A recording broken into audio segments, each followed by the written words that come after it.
देखो मुहावरा हम कब लिखते हैं, क्यों लिखते हैं, काहे लिखते हैं, ये जानो। देखो मुहावरे का प्रयोग भाषा में, ठीक है, प्रवणिता, ठीक है, का बोध कराने के लिए होता है। ठीक है, ऐसे वाक्यांश जिनका प्रयोग उनके शाब्दिक अर्थ के लिए नहीं अपितु किसी विशेष अर्थ को प्रकट करने के लिए किया जाता, मुहावरे कहलाते हैं। जैसे मैंने देखो यहाँ पे लिखा हुआ है वाक्यांश के साथ मुहावरे। नैना को लाख समझा लो उसके कान पर जू नहीं रेंगता। ठीक है, क्या होता है, जैसे मैं तुम लोगों को लाख समझा लूं तुम लोगों के कान पे जू नहीं रेंगता, यानी मैं, इसका क्या मीनिंग निकलता है, क्यों ऐसा मुहावरा लिखते हैं, कान पर जू रेंगना।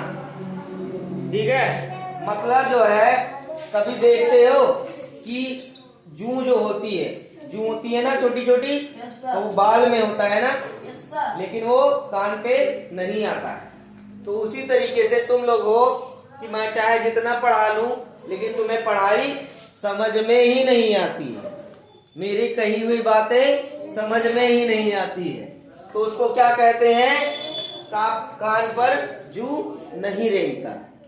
दूसरा है श्याम की पतंग आसमान से बात करती है।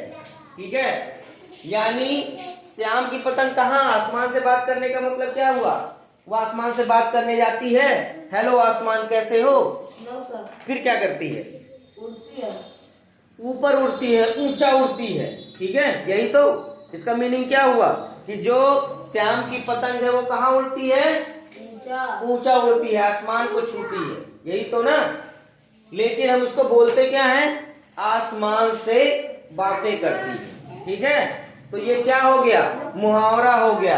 एक जो है कैसा विशेष अर्थ प्रकट कर रहा है, क्या प्रकट कर रहा है, विशेष अर्थ प्रकट कर रहा है, आसमान से बातें करना।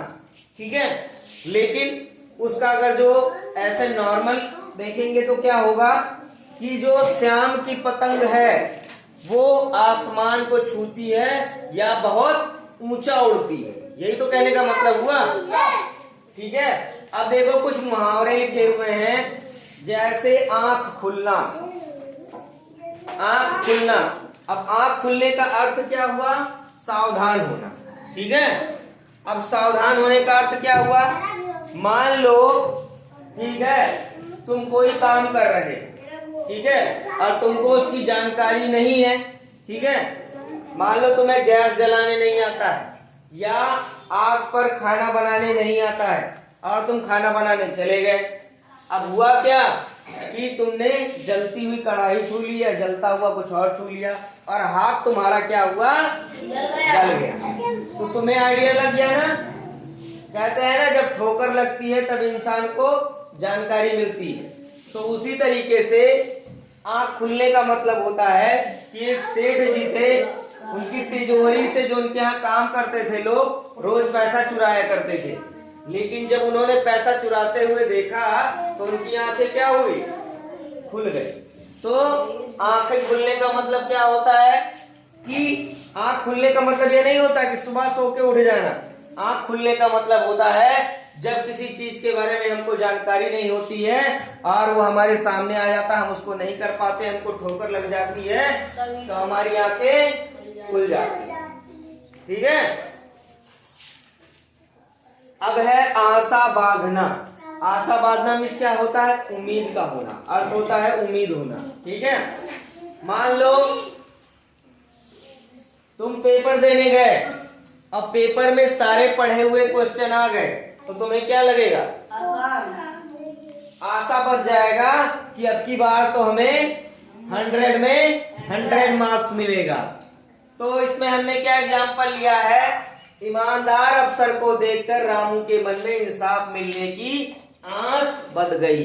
मतलब जैसे कोई करप्टेड ऑफिसर होता, ये बेईमान ऑफिसर होता, तो हम उसके पास जाते तो हमसे क्या मांगता, वो पैसे मांगता और हमारा काम भी नहीं करता। लेकिन जब कोई ईमानदार रहेगा तो वो क्या करेगा, हमारा काम आसानी से कर देगा। अब देखो आग बबूला होना, बहुत गुस्सा आना या बहुत गुस्सा होना। अब जैसे जब जिया ने बताया होगा कि मेरा हिंदी में 2 मार्क्स आया है, तो इनके पापा क्या हुए होंगे?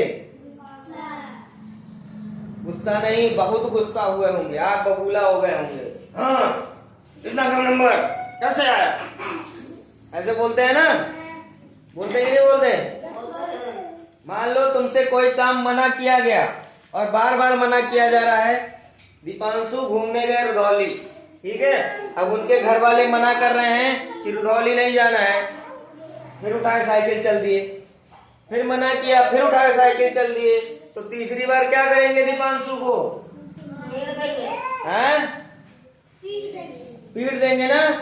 तो जब गुस्से से चेहरा लाल हो जाए, बहुत तेज गुस्सा आ जाए, ठीक है, ध्वनि में उसके तर्कसता आ जाए, मतलब बहुत तेज ध्वनि निकलने लगे, ठीक है, तो समझ लो क्या हो जाता है, आदमी आग बबूला हो जाता है, ठीक है।